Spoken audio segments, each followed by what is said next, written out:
Hey guys, today, sort of sad really what I'm about to talk about, because if you guys are WWE fans then you'll understand about superstars getting released. Like, it was on the 15th of April I think, we call it Black Wednesday because on Wednesday, and we call it Black Wednesday the 15th of April because I think it was like 30 or 20 superstars got released by WWE. If you don't know what release is, it means like fired and like let go from the company. So that's what happened. And yeah,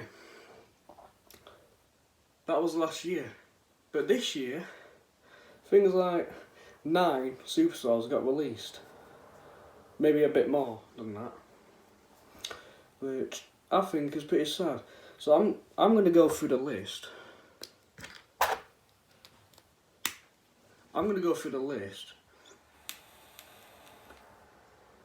and tell you who's been released. Some of these, it's just disgusting how they've released them. So, we've got Samoa Joe. He was on the sidelines with an injury, but they put him on commentary, made him join the commentary team. And then, yeah, I think the last time you saw him doing commentary was at WrestleMania, and then they just let him go. Billie Kay, she was just at WrestleMania, like the other day. She's been released. Chelsea Green, she made a main roster debut on SmackDown a couple of months ago. And then she had an injury and then she wasn't seen. So she's ended up being released. And by the way, she is Zack Ryder's girlfriend, I believe. Zack Ryder got released last year. Peyton Royce. Billie Kay and Peyton Royce, they were a fucking tag team called the Iconics, but then they broke up, and yeah. So they've been released. Tucker, he was a tag team with Otis, but Otis is a tag team with Chad Gable on SmackDown.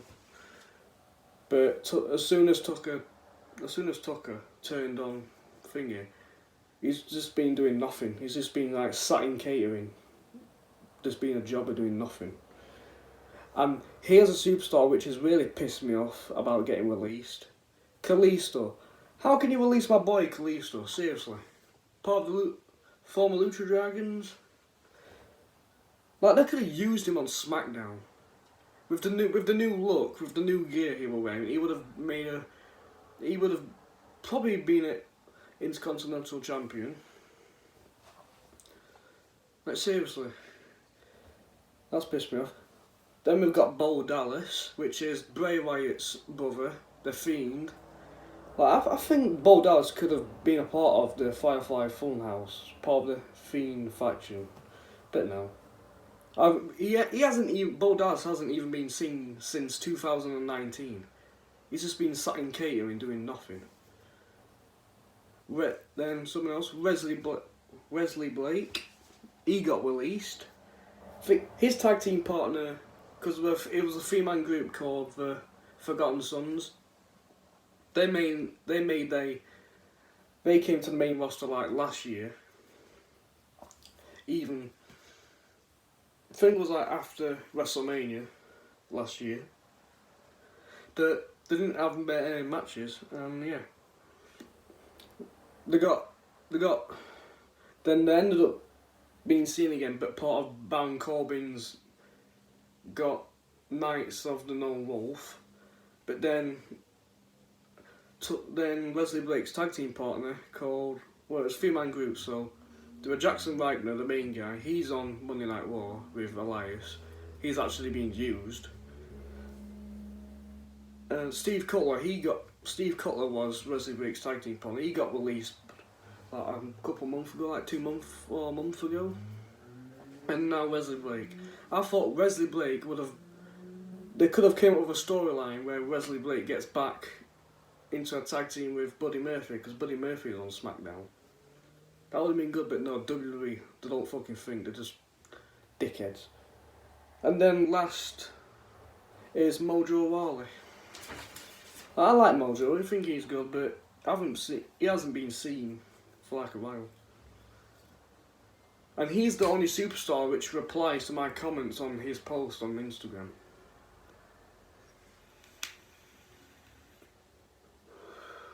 I hope to God nobody else gets released, because my biggest fear is people on Monday Night Raw, that they always have this show called Main Event, which is where a lot of jobbers and people that aren't being used on the main roster usually wrestle on.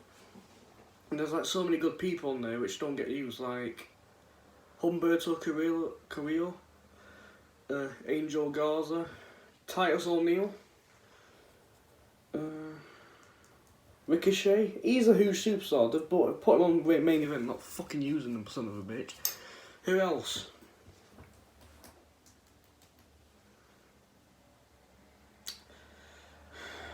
I mean, it's just pissed me off, this. Oh, Drew Gulak. R-Truth. There's a couple others. Like, I'm afraid on who they're gonna release next. Like, because at this rate, there's gonna be barely any superstars left to release. Like, come on, what are you thinking? And the thing that worries me is about them calling NXT superstars to the main roster, and then they will just end up on not getting used, end up being jobbers or something.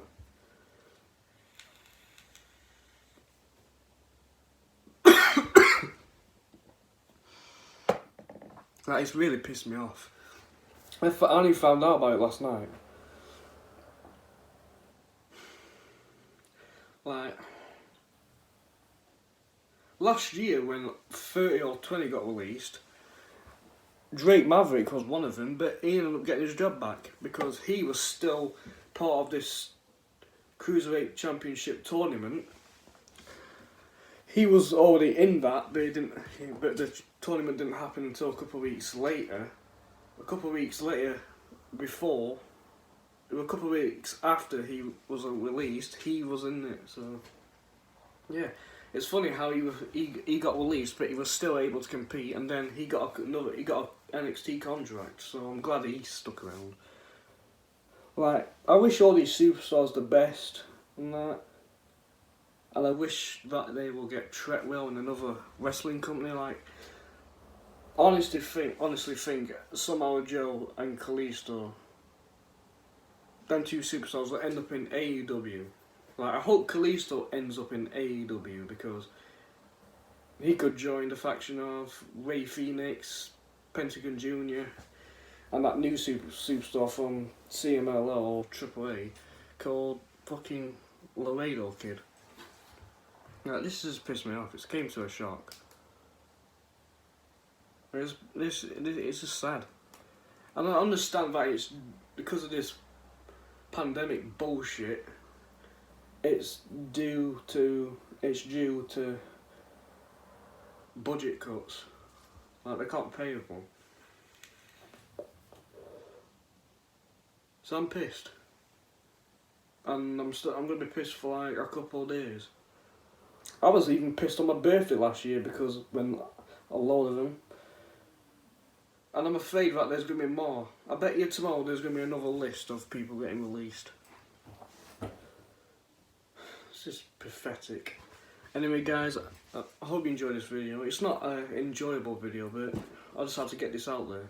I'll let you guys know what a fucked up company WWE is. Hang yourself.